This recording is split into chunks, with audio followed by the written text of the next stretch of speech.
Thanks, everybody. I am so thrilled at the turnout.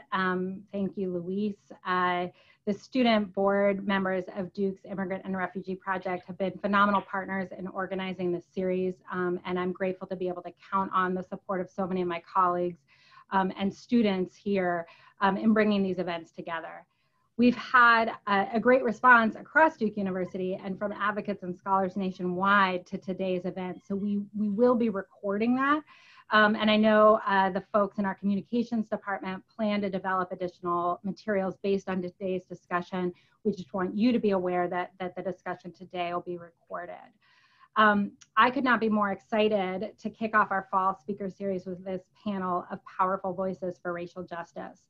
At Duke Law, we've been having a series of conversations on the calls and means to challenge racism throughout the criminal justice system, including panels on policing in America, the movement to defund the police, the work of our new Wilson Center on Science and Justice. We have discussions beginning tomorrow with Michael Tiger, who served as defense counsel to Angela Davis and is a leading advocate for reform, as well as the cutting edge work of advocates in North Carolina to fight incarceration and disenfranchisement due to fines and fees. Today, we have the opportunity to connect these discussions with similar calls for reform in immigration enforcement policy. I'm honored to introduce three leaders of change who will talk about how at the heart of both movements to abolish ICE and defund the police is a conversation about who is incarcerated, who is criminalized, and how we end the practices that have killed far too many people and endangered thousands upon thousands more. Beginning first with Tsion Gurmu. She's the legal director of the Black Alliance for Just Immigration, known as BAJI, the first national immigrant rights organization formed in the US to bring Black voices together to advocate for social and economic justice for Black immigrants. Tsion is also the founder and director of the Queer Black Immigrant Project, a Black radical lawyering initiative which provides comprehensive legal representation to LGBTQIA+ Black immigrants, while creating a safe space for clients to regain control over their voices through a storytelling project. QBIV's mission is to create a systemic response to meet the legal and social needs of LGBTQIA+ Black immigrants, while elevating the narratives that illuminate the global injustices of state-sponsored homophobia and anti-Black racism. Tsion has received recognition for her work at the intersection of international law, immigration, and racial justice. She is a 2018 Forbes 30 Under 30 Law and Policy honoree, OK Africa's 2019 Top 100 Women honoree, and NYU School of Law's 2019 Outlaw Alumna of the Year. Rinku Sen is a writer and political strategist. She was formerly the executive director of Race Forward and publisher of their award-winning news site Color Lines. Under Sen's leadership, Race Forward generated some of the most impactful racial justice successes of recent years, including Drop the I Word, a campaign for media outlets to stop referring to immigrants as illegal, resulting in the Associated Press, USA Today, LA Times, and many more outlets changing their practice. She was also the architect of the Shattered Families Report, which identified the staggering number of children in foster care whose parents had been deported.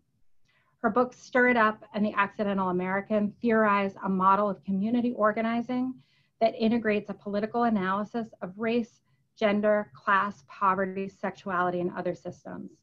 She writes and curates the news at rinkusen.com. And finally, Sejal Zota is the legal director and co-founder of Just Futures Law, a transformational immigration lawyering organization that works to support the immigrant rights and racial justice movements in partnership with grassroots organizations.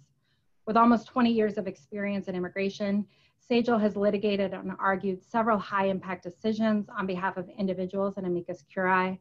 She has argued before the 2nd, 7th, and 9th Circuits, as well as the North Carolina Supreme Court and Appeals Court. Most recently, Sejal was the legal director of the National Immigration Project of the National Lawyers Guild, where she spearheaded creative legal strategies in the areas of immigration enforcement, crimmigration, removal defense, civil rights, and post-conviction relief. We will hear comments from each of our speakers in turn, and then we will open up the discussion for question and answer.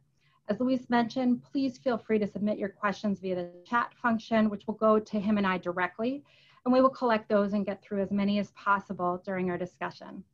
With that, we turn to Tsion Gurmu. Thank you so much. Thank you, Kate. It's an honor to be here participating in such an important conversation about the work behind the movements to abolish ICE and defund the police, particularly during this incredibly unique moment where we're beginning to hear new promises being made for changes to policing and racist corporate practices in response to really what has been generations of grassroots organizing work and uprisings demanding real anti-racist democracy. So I think before I go further, I should probably begin by contextualizing how I am personally entering this conversation. I am a Black immigrant attorney, deeply entrenched in the immigrant rights and Black Lives Matter movements.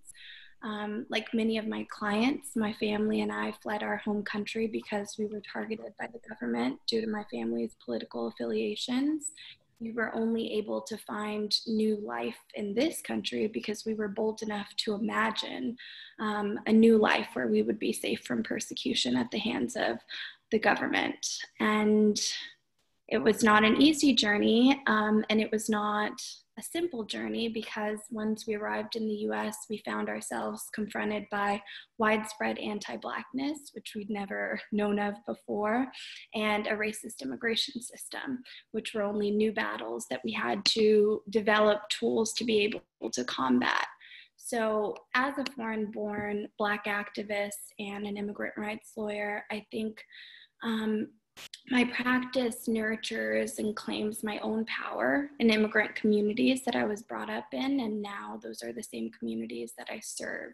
So I'm constantly trying to channel my individual expertise and power into my practice, where the primary tenet is that migration is a human right. In my work, I center the humanity and dignity of all immigrants, and especially Black immigrants, who, like myself, have all too often been devalued by systemic racism in many different forms.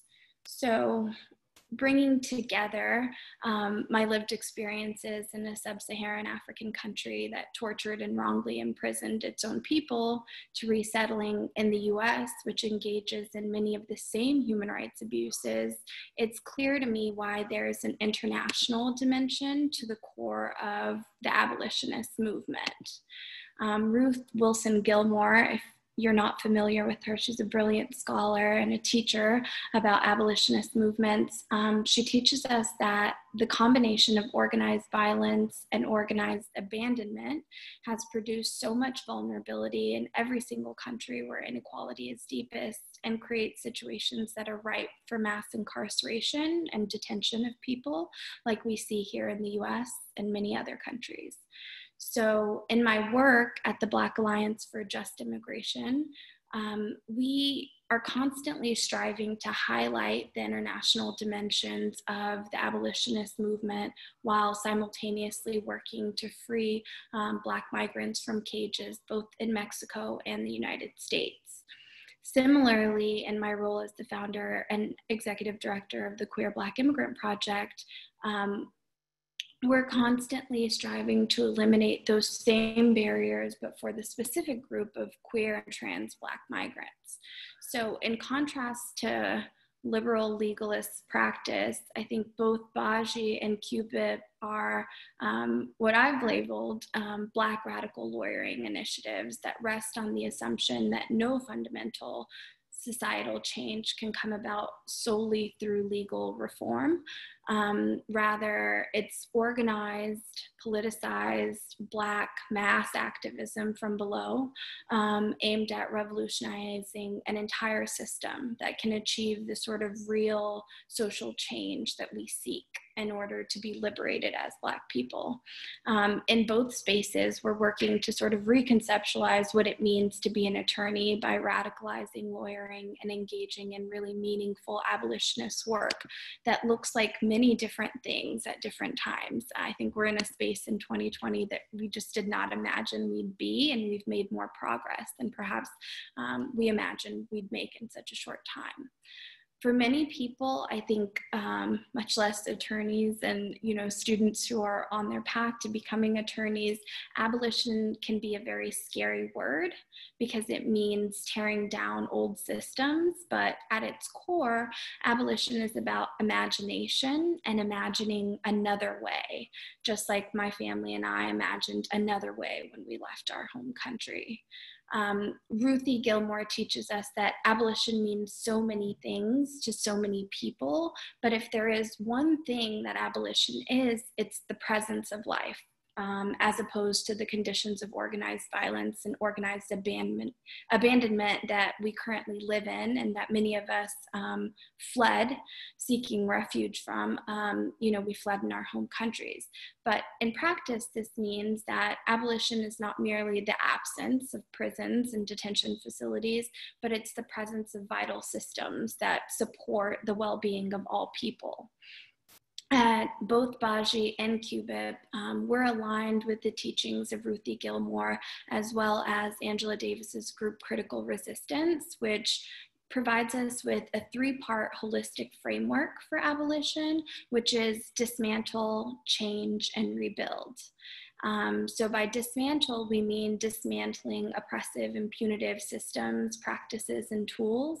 When we speak about change, which can be so many things, and it is, it's changing power and the living conditions, particularly of the most vulnerable folks. And when we rebuild, that means we're building solutions to harm, and we're building systems of life-affirming support and care, which many of us currently don't have access to. So this is not a linear framework, it's all three things happening at once. So we're building as we're tearing down.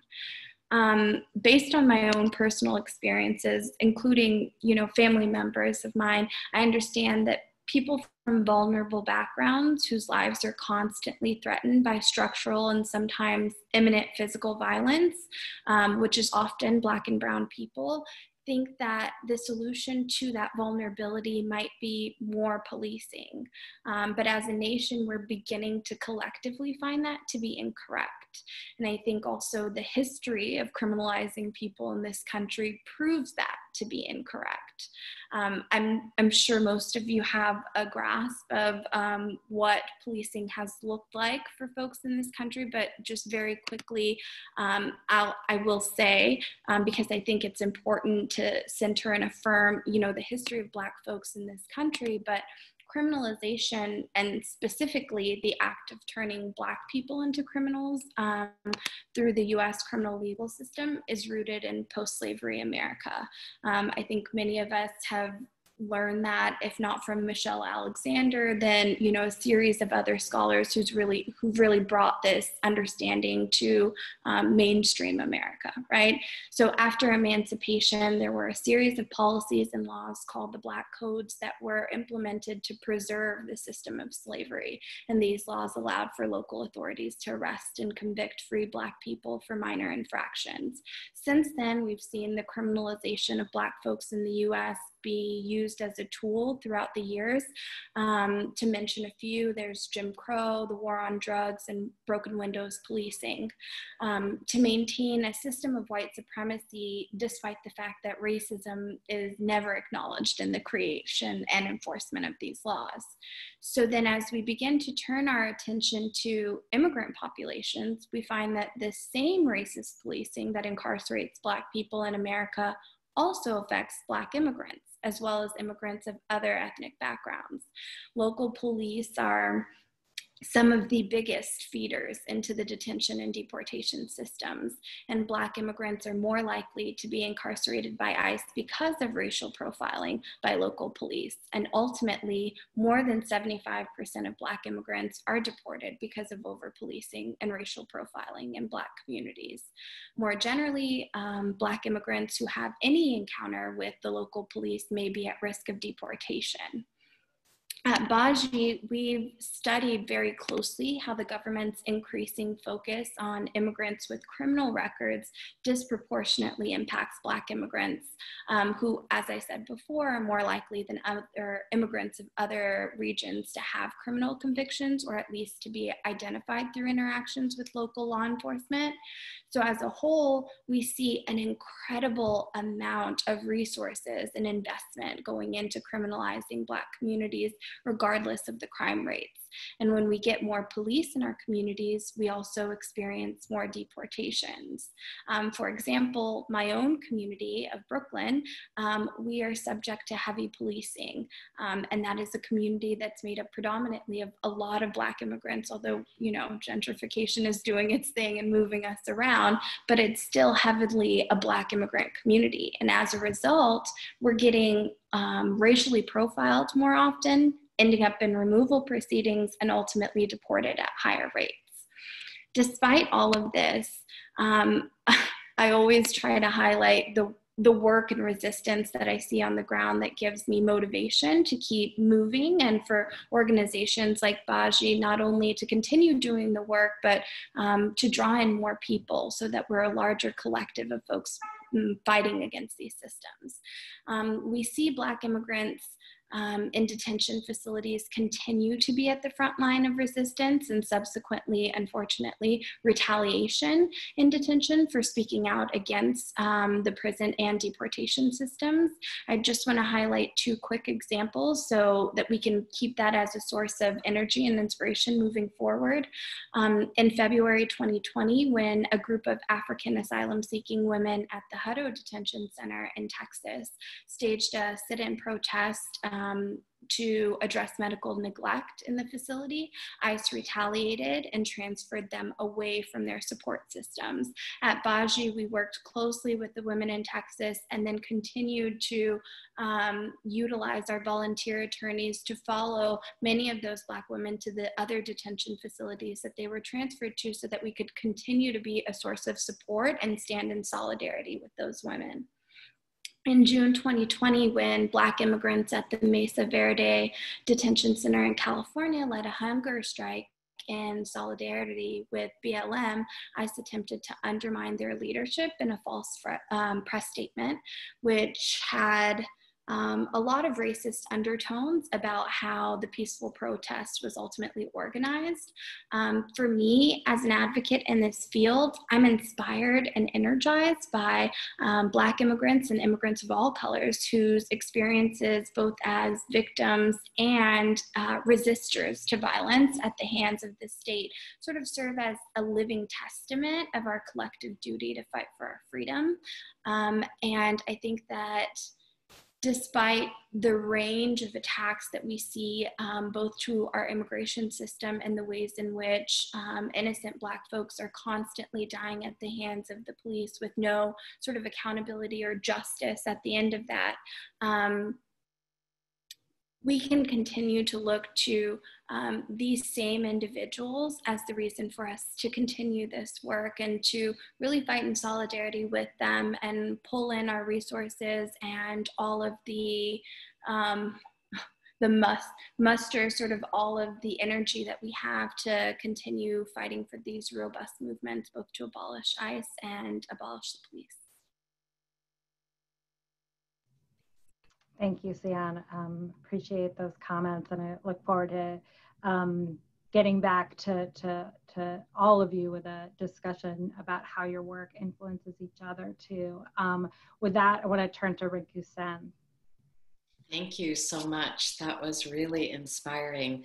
I'm going to talk about two things in my initial period. The first one is what are the factors that strengthen the coalition and the alliance and the kind of sticking together of immigrant communities and Black communities, which are, of course, as Tsion just pointed out, sometimes the same community. And then I want to talk a bit about how we change the story and the narrative around these kinds of punitive practices and institutions, and the consistent violating of human rights that they do. So, so a quick communications strategy lesson for my part. So in terms of stronger coalitions, there are three things that I think we need to be paying attention to and doing as much as we can. The first one is that there actually has to be an actual relationship. We need to invest energy and time and money and strategy chops into actually generating friendships and community between these different communities. This is a very, very deeply segregated society, the United States. People tend to live in separate neighborhoods. And even in a workplace where you might have lots of different kinds of people working, they could still be segregated in different kinds of jobs. So the first order, I think, is to figure out more and more how activists, attorneys, service providers, places of worship, recreation clubs, how we get people into actual proximity with each other so that they can build ties, build binding ties. One of the things that's been really encouraging to me recently is the way that mutual aid has re-entered the world of community organizing, which had stopped. That is the way it used to be. Immigrant communities, Black communities, indigenous communities, we took care of each other when the state abandoned us or when the state allowed vigilantism or other attacks or direct state attacks on us. We kept each other housed and fed and educated and spiritually sustained. So that stopped for about 60 years, over the last 60 years, but it's making a great comeback. And I really, really support that because organizing takes courage. And you have more courage if you're not alone. And mutual aid reminds us that we're not alone in our suffering and that someone else cares about us as we care about them. Second thing for stronger relationships is to educate people on the systems using as little jargon as we possibly can. So using visuals and memes and panels like this, and just really trying to talk in everyday people's language, which is not to say we can't use the words that we use, but often you want to break the words down and explain what they actually mean. So I have found in my own work in communities that people don't really know how the systems work that well. So lots of immigrants who haven't been here that long don't realize the ways in which the criminal justice system is stacked, the ways that new laws are created to make criminals out of people who previously weren't, those kinds of things, the way that bias works in court among juries and judges. So they don't know. And what they see on TV is not teaching them that.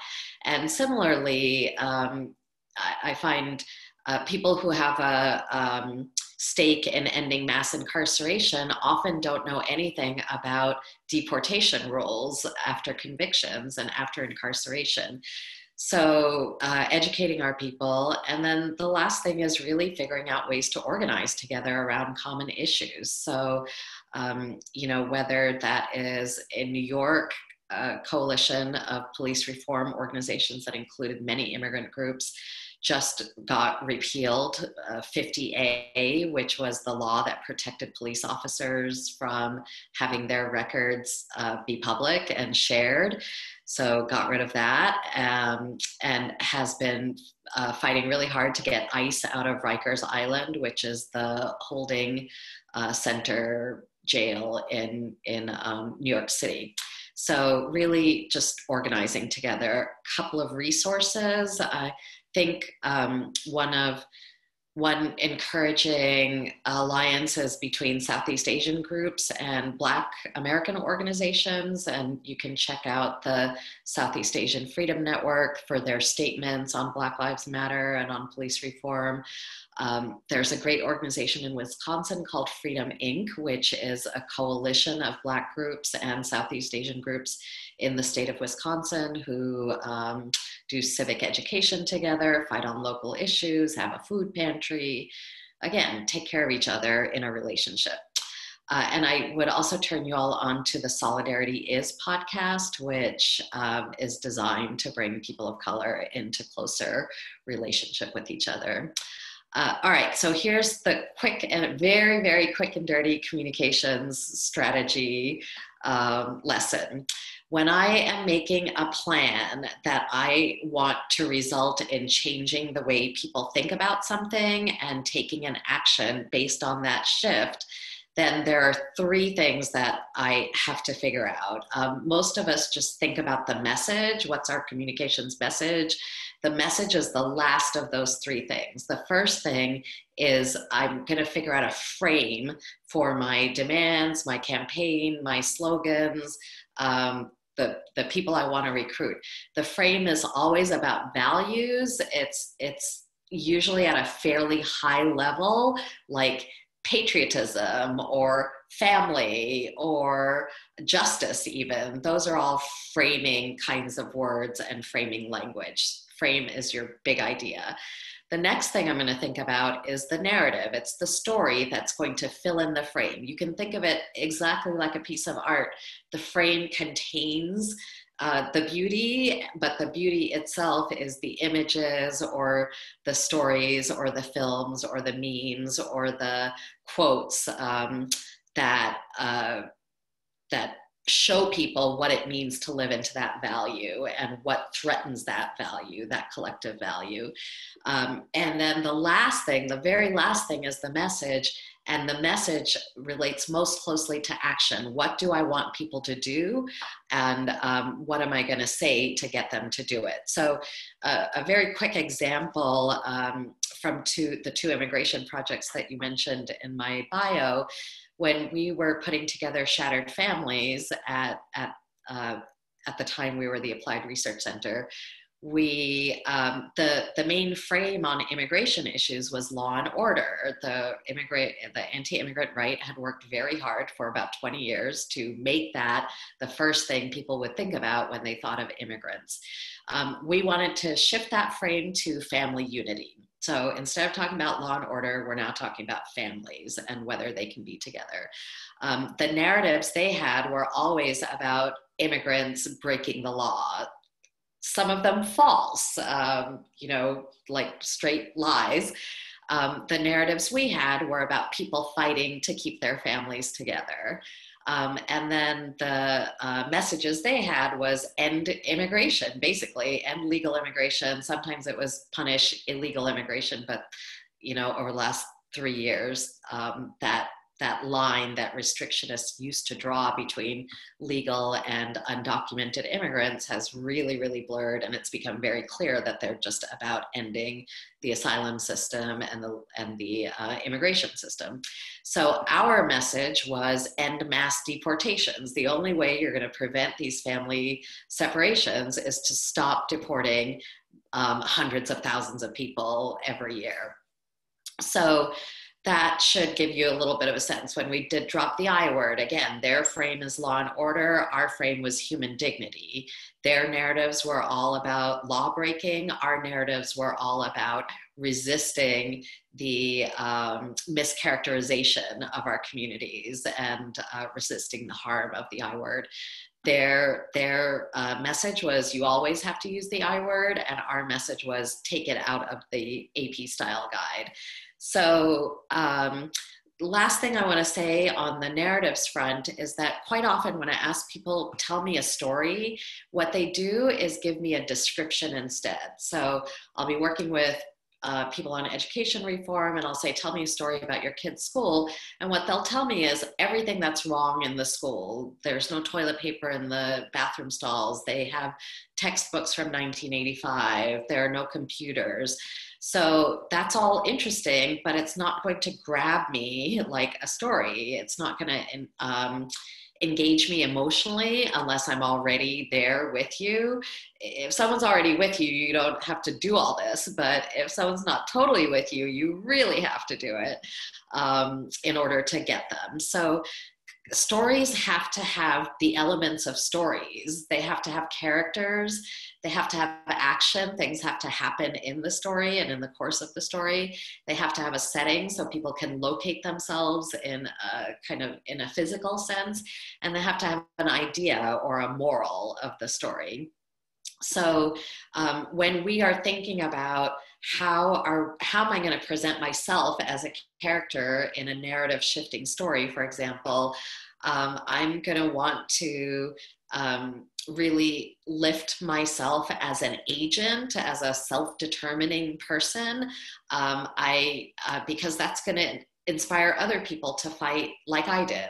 I'm making this up, but I think you get the idea. We don't want to characterize immigrants and poor people and Black people and people of color as always victims, even though it's true that terrible things are done to us. We want to put, when we're describing those things, we want to really describe the people who did them to us as villains rather than just ourselves as victims.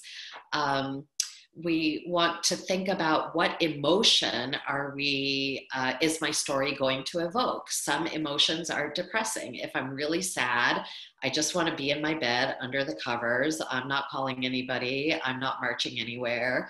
I'm just depressed. So, and we have a lot of very sad stories to tell. It's really tempting to wallow in it. But what we need to think about is, how are we going to generate through our storytelling the hope, the optimism, the courage, and the outrage that's going to get people to actually take some action. There's a great article you can Google called Stop Raising Awareness Already that speaks to the ways in which our efforts to raise awareness about different issues actually does the opposite of driving people to action, makes them feel like nothing can ever change,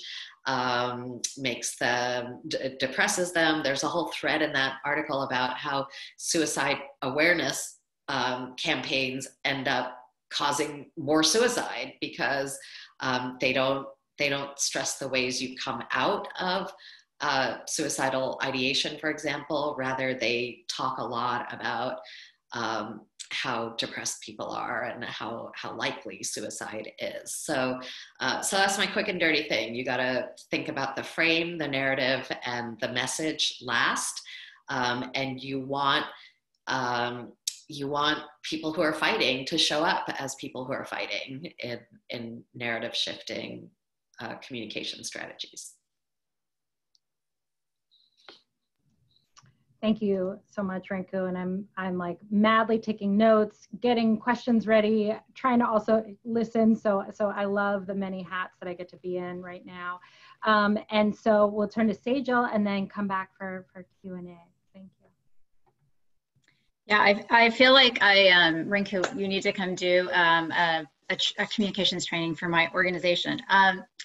So I wanted to thank you for inviting me to be part of this really timely and inspiring conversation with voices as powerful and brilliant as Tsion and Rinku's. And so at Just Futures Law, we work to defend and build the power of immigrants' rights and racial justice organizers and community groups who are working to disrupt and dismantle our deportation and mass incarceration systems. And we are grounded in movement lawyering. In the core value that effective lawyering must serve and align with the quickly shifting landscape of movement organizing. And for us, those systems of deportation and mass incarceration are very connected. We very much view the injustices associated with deportation through a racial justice lens, not just an immigration lens. Similarly, we should talk about, the violence and structural problems with the criminal justice system, not just as criminal justice problems, but as racial justice problems, right? Because ultimately, both of these systems unjustly separate families, not because of what the individuals caught up in those systems have done, but because of who they are. And so, echoing some of the history that Tsion went through, we see those connections in the racist roots and history of our policing, right? Which originated in slave patrols and enforcing Black codes, and militias to keep indigenous people off their lands. And in the 1800s, policing was also fueled by hostility to immigrants. For example, the anti-immigrant Know Nothing Party swept local elections in 1854 in Boston. And that's when Boston formally established its first police department, because of anti-immigrant sentiment. And so, I think as most of this audience knows, policing in this country was born of a need to maintain white supremacy, rather than in response to evolving dangerous conditions. I think the other thing that's really important to note is that our modern policing system was fashioned on the military. That was the mentality. They're at war, and ICE too was created as part of the U.S. government's response to 9/11. It was born as this very militaristic agency. And so when you're trained to treat people like a security threat, right, you're not viewing them as part of the fabric of our communities, right? You're going to tear families apart. And so given that history, right, it's not surprising that the United States has both the highest incarceration rate and the largest immigration detention system in the world. And it is a system that has always just disproportionately targeted, arrested, and convicted Black people, including Black immigrants. But it all just shows that there are these deep connections between, for example, the violence that we're seeing at Irwin County Detention Center today, where women are being forcibly sterilized, and the long history of violence on all Black, Indigenous, Latinx, Muslim, queer, trans, and all people of color. And so the movement to defund the police and protect Black life, and the movement to abolish ICE and end detention and deportation of immigrant people, right, they should be closely linked. And they are becoming increasingly linked. Communities are seeing the connections, and they're using the opportunities to continue to build solidarity and lift up their struggles together. But there is still a lot of work to do. And I think as we think through the bold ideas going forward, whether that's in the context of a Biden administration or not, I think it's really important for these two movements and the advisors within these movements to come together. In terms of opportunities for cross-movement work, I wanted to briefly mention, I think, 3 ways where Just Futures Law is doing some of this work. And one way is through building intersectional litigation. An example of that is the case of Wilmer Catalan Ramirez. That case started when 6 ICE agents stormed his house without a warrant. They used brutal force against him, and they exacerbated his partial paralysis, and they then locked him up. And it turned out that ICE had targeted Wilmer because he was in Chicago, the Chicago Police Department's gang database, right? Through the litigation and a future audit, we would come to learn that once you're in this database, you're never notified.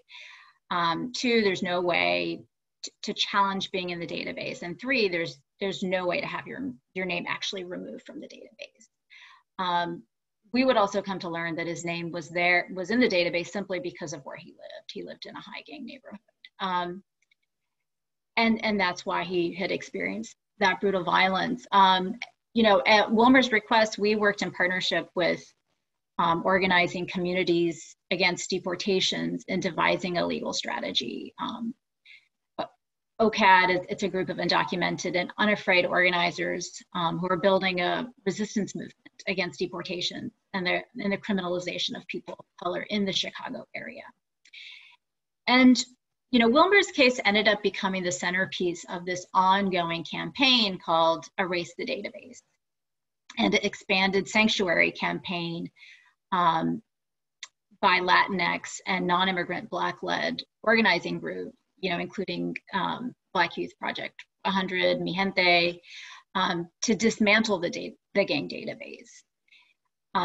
And, you know, once the Office of the Inspector General audited the database, right, we discovered that it contained 134,000 names. You know, 95% of those individuals were Black and brown. We also learned that the database was error-ridden, like a lot of these databases are, right? Like, I mean, that's what we're coming to learn.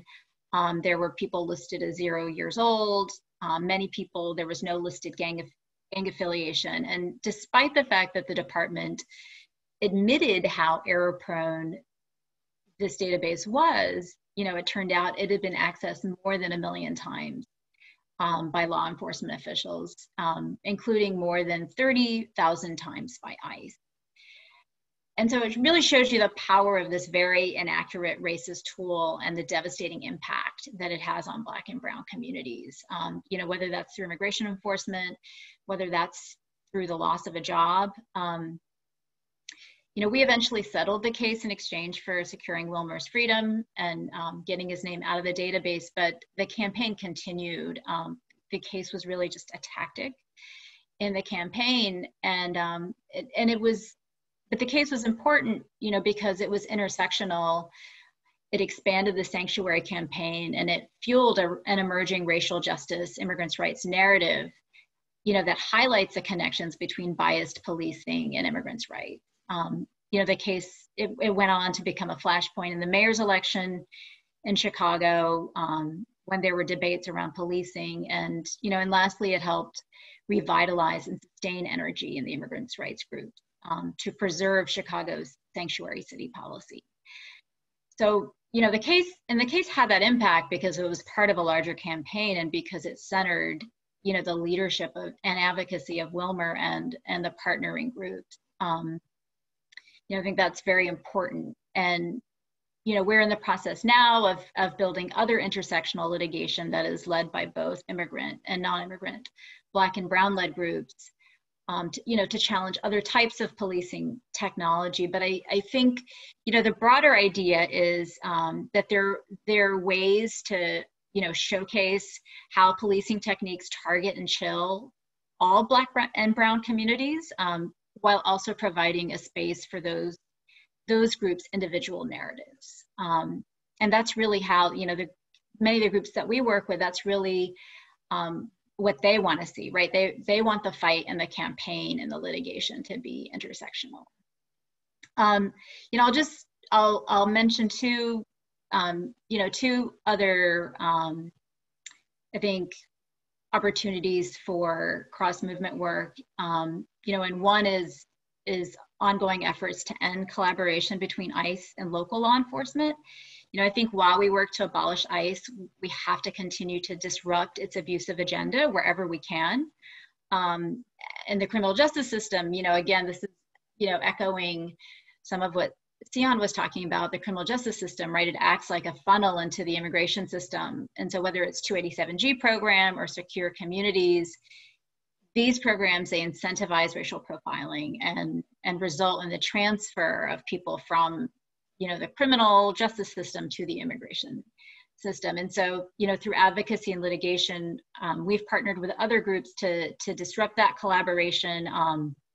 You know, an example is we've been a very active member of the ICE out of DC coalition to end ICE access to the jail, and the DC Council, you know, has passed such a policy.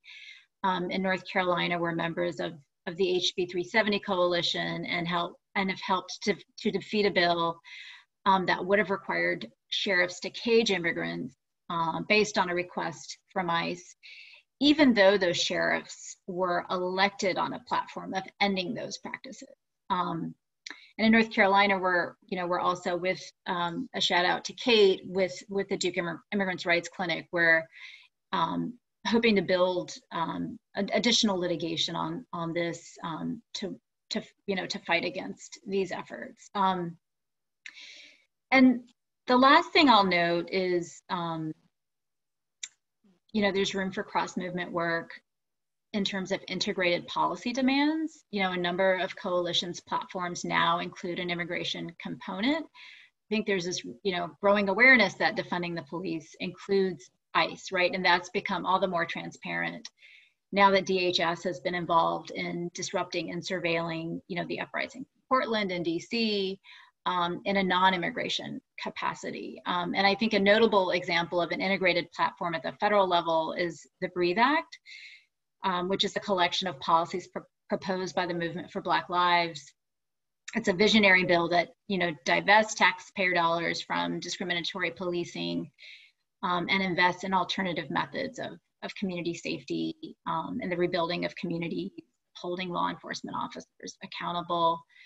And it includes immigration components, a plan to eliminate ICE, to close immigration detention centers, to disentangle local police from federal immigration enforcement, and to repeal laws that criminalize border entry, right? I mean, those laws are the most prosecuted federal crimes nationwide, primarily impacting Black and brown immigrants, and were, originally proposed by white supremacists. And so the Breathe Act is really trying to undo the things that are responsible for the mass incarceration of immigrants. And that is something that Just Futures Law has also been involved in as part of a coalition. So, I'll just end with saying that, like quoting Michelle Alexander, the injustice of this moment is not an aberration. And so, part of the strategy is recognizing and actualizing that we cannot call for reforms that further entrench and legitimize policing, I think, in any form as a solution to social, economic, or political problems. It's really time to abolish some of these institutions. Okay, well, thank you all. We have, about 10 minutes here, and we might be able to just kind of trickle into a few minutes more to finish up some conversations. We've got some questions coming in, and I'll try to sort of give you a bucket of questions, and maybe, you'll find one of a few here that you want to address. We collected questions from students in advance, so I want to make sure to kind of highlight some of those that have come in. So one of the first ones was, speaking to what I think is maybe commonly portrayed and understood as sort of tying immigration to exclusively Latinx communities. And one of the discussions that you all are reinforcing is how much more broadly we need to understand these groups and these alliances and the interests that are at stake here. I'm interested to open up to the panel, your perception of whether or not that's true or not, and the effect, if you think it is, of sort of tying Latinx immigrants as sort of the exclusive face of these issues, and what has that done to the immigration debate as a whole and some of the broader movements to reduce incarceration of Black and brown people across the board. I'm happy to take a first crack at that question. I think that the sentiment is correct. We do consistently see that immigration enforcement disproportionately affects Black immigrants, yet mainstream media continues and policymakers continue to frame immigration as a non-Black Latinx issue, which has led to what is, in my opinion, the intentional erasure of Black immigrants from this larger conversation advocacy work. We know that the police are the first point of contact for most immigrants in terms of their later connection with the deportation system, yet the immigrant rights movement, I think, has by and large left the need to confront policing and incarceration to Black organizations and activists on the ground.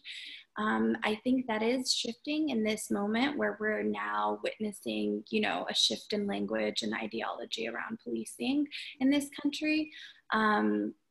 Due to, again, as I stated before, generations of tireless organizing work by BIPOC communities, that is Black, Indigenous, and people of color, to dismantle systems that we understand perpetuate white supremacy.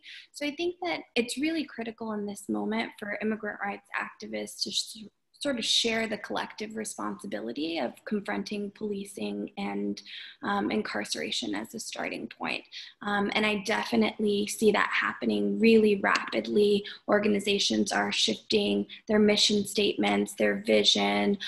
They are taking tenets from the Black Lives Matter movement and incorporating those policies into the work that their organizations do, while also finding space for Black leadership and organizations that claim to protect Black communities, but that the communities that they claim to serve were never reflected in the leadership of their organization. So I think there's a lot of intentional change and movement happening within our organizing circles, and I'm really happy to see it. Thank you. Sejal or Rinku, did you want to speak to this issue? I can say something quick about it. So one thing is that the particular positioning of Mexican migrants throughout US history, I think, is worth looking at here. May Nye's work, Impossible Subjects, dives deeply into that history. And some of what I learned from studying that is the ways in which, for example, in the 1920s, after a couple of decades of restriction, there was a backlash against all the restriction and against deportation. So German, undocumented wasn't exactly a thing in those days. The systems were very different in terms of paperwork, but there was a thing happening where Germans who had been in the States for a long time, had kids, had businesses, were being deported. And so Congress came up with a solution, a waiver, an exception that you could apply for, but they made it so that you had to get out of the US in order to do it. So, and I think that you had to go to the Canadian border for some reason. Basically, you could come in through the Canadian border, but Mexican migrants were all in the southern part of the US and couldn't go north. So, and because so much of this country was Mexico, and as Mexican American communities like to say, the border crossed them, there's just a bunch of weirdness and exceptions because of the labor needs of the Southwest that I think it helped me understand a little bit what at least what the context of Mexican American or Mexican immigration was today. I have a feeling that the right tested different images, and the image of a dark-skinned, kind of indigenous-looking Latino man was the one that ginned up their base hardest. Even after 9/11, when 9/11 was the excuse for tightening up immigration. We're going to tighten immigration because we want to fight terrorism. Even then, I think other than images of Arabs and South Asians, the image of a Latino man was the most motivating. So I suspect that's part of the reason why we have this. And I think the key is not just to point to non-Latinx immigrants, but to white immigrants. I mean, there are a ton of Russians in this country and a ton of Irish people. They never, ever, ever have the I word applied to them. They're never held up as a threat to national security. And it's as though either they're all perfectly innocent, or we want them, we want them instead of these other immigrants, as the current occupant of the White House likes to say. So I agree with Tsion about the need to grow who we're talking about. And I would just suggest that that includes white immigrants as well as all of us. And Sejal, did you want to add comments there? Okay. So the next bucket, and I'm going to try to do a pretty, put a bunch of stuff together here, and you guys can take what you want. So we have a set of questions that's very sort of good law school, like, okay, explain to me how. So if we abolish ICE, right, like who does it? How do we do it? What's there instead?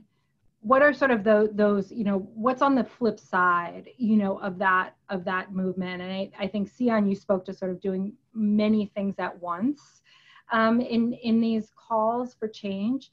So we have one sort of set of questions that has to do with kind of walk us through, like, what does this mean? What does this look like as law students? And then another set of questions that I think is related, that does have to do with the political climate and the presidential election, which is that we see, again, this law and order narrative, and the President Trump, accusing Vice President Biden of supporting these efforts and therefore advocating, and not fulfilling a law and order sort of agenda. And then in return, Vice President Biden also, trying to distance himself from calls to defund the police, while also sort of saying that while also being tied to immigration policies that incarcerated a lot of people in immigration, as well as in the criminal justice system. So, how do you see these movements playing out in this moment? And are there voices that you see as being very hopeful in our political discourse, as well? So that's kind of two, like, how do we understand the law and order conversation critically and how it's playing out in the candidate movement, but also some of the mechanics of what happens, through an Abolish ICE movement. What is there on the flip side?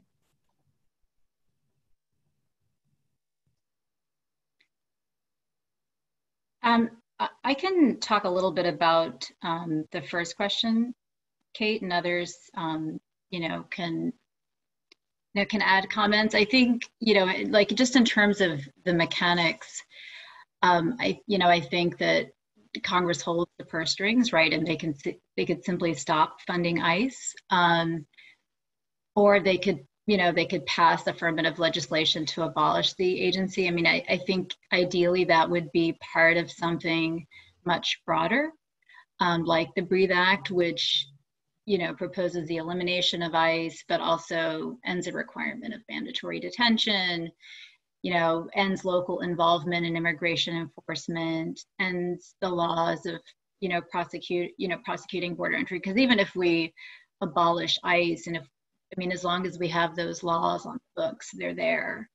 I think, and the Breathe Act also has lots of affirmative measures about rebuilding, investing in communities. I think, outside of those more comprehensive measures, I think, in terms of thinking about it incrementally, the key is to not invest money to continue to build up our racist system of immigration policing, right? Even if it's being dubbed as improvements or reforms. I don't know if maybe if there is a Biden administration, I don't know, maybe they're going to try to fix ICE, but I think, the strategy really has to be to reduce our investments in those institutions, because otherwise we're again legitimizing the power of policing as a solution, you know, to social, economic, and political problems. And so, you know, I think concretely that would mean ending the programs that cause the most harm, 287G agreements, which deputize local law enforcement as immigration agents, you know, or echoing Marian Cava's call, we'd want to, you know, reduce DHS and ICE agents' budgets by, you know, initially at least by half. You know, I think in terms of what we have in its stead, you know, abolishing ICE it's really about demilitarizing our immigration system. And again, diminishing the political power of policing. You know, I myself, I don't have an exact blueprint for restructuring the federal government, but you know, but I also don't need that to know that ICE is an immoral, unaccountable, and dangerous agency that really should be dismantled. I mean, I think that our immigration policy should be grounded in human rights, and that we should be building alternatives, right, where we can imagine what our communities actually need to be safe, free, and to live in their fullest humanity. And you know, I mean, I think that folks have posed a number of solutions around restorative justice, right? They go to the lack of jobs, and they go to poverty, and they involve investment in education and housing and healthcare. And I'll just note, you know, I think going back to what Rinku was saying, and folks are already doing and building those things, right? In this particular moment where the government has chosen, you know, not to provide any sort of protection to people in this pandemic, right? We've seen the rise of mutual aid, and we can take care of each other. And in that sense, like, abolition is not this far-fetched thing, right? We need to make all of those things more consistent.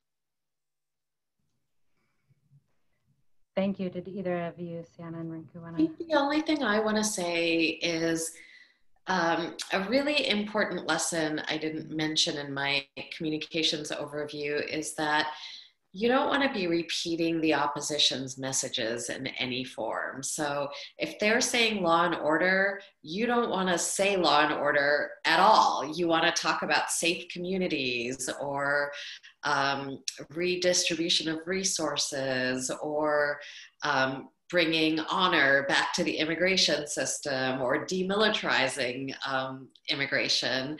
I remember this tweet I saw when Trump was saying about a year and a half ago, right, there are caravans coming through Mexico, and there's a crisis at the border. And I remember seeing an advocate's tweet that just repeated a million times, there's no crisis at the border.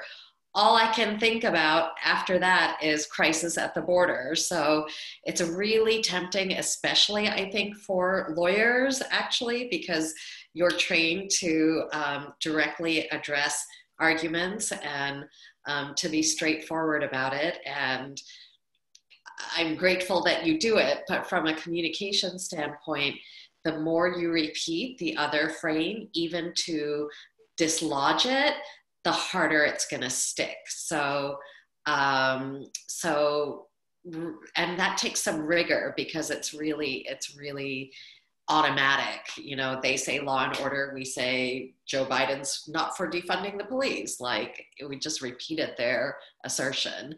So don't do that. And Sian, did you want to add anything here? I think Sejal and Rinku covered it perfectly. I don't want to add more.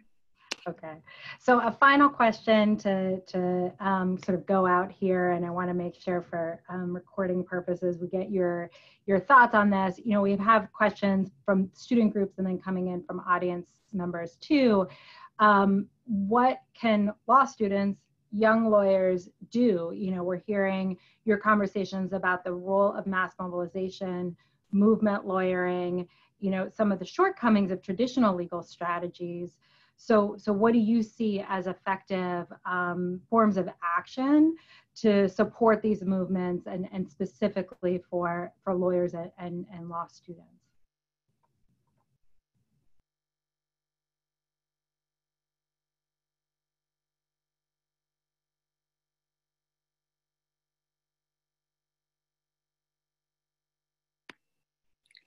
Okay, So I'm happy to just repeat a sentiment that I shared earlier, which is to support the work of the abolitionists and the attorneys and the organizers on the ground who've been doing this work for generations. I think that now that there's a lot of attention being placed on these movements, there's a desire to create something new and to some way enter this space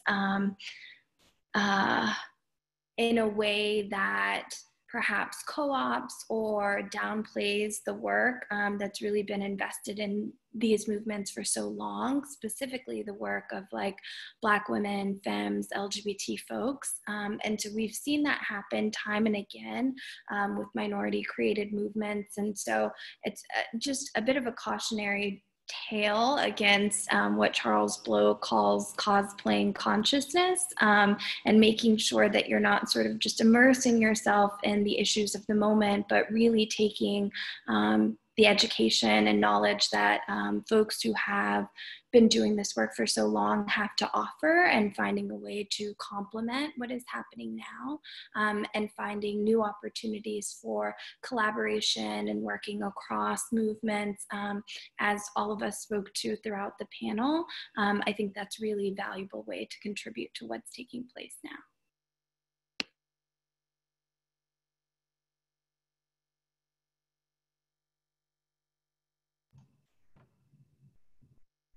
Rinku or Sejal, did you want to? Sure. I think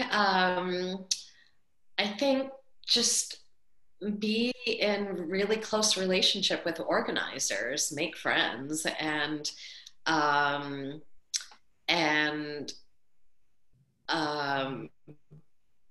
approach the work with some humility, I guess, is what I would say, because the legal imperatives and the organizing imperatives are not always exactly the same. Sometimes they need some navigation and negotiation.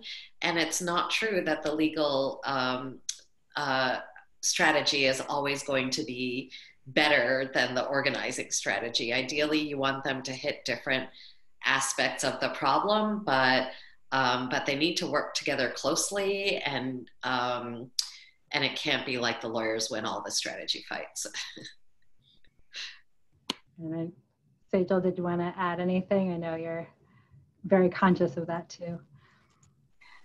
I mean, yeah, I would echo what both Rinku and Tsion have said, that you know, I mean, we're an organization that's really trying to expand capacity around movement lawyering. And, you know, there is this growing sector of lawyers and legal organizations that are trying to use their skills to build the power of social movements. You know, and I think this is a really important time in which to be thinking about that, right? If you're not doing that already, and I think, you know, the key is really instead of, you know, viewing yourself or ourselves, you know, lawyers, we often view ourselves as saviors. We're leading the cause. It's about this case, you know, really, I mean, it's about lawyers seeing themselves as scaffolding under the feet of these powerful collectives, you know, who are, you know, fighting for the transformation of their own lives. So I think it's really about creatively using legal tools to build the power of, to make space for, to validate, bolster, defend, and protect social movements. And, you know, like in the movements we're talking about right now, right? Defunding the police and abolishing ICE. And, you know, that really potentially allows, I think, lawyers and law students to have a much larger impact than in any one particular case.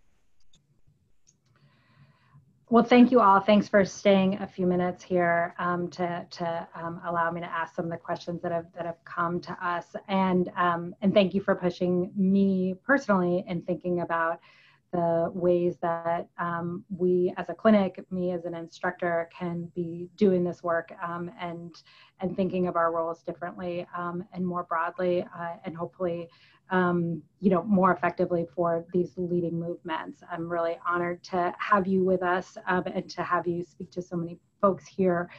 So thank you for your time.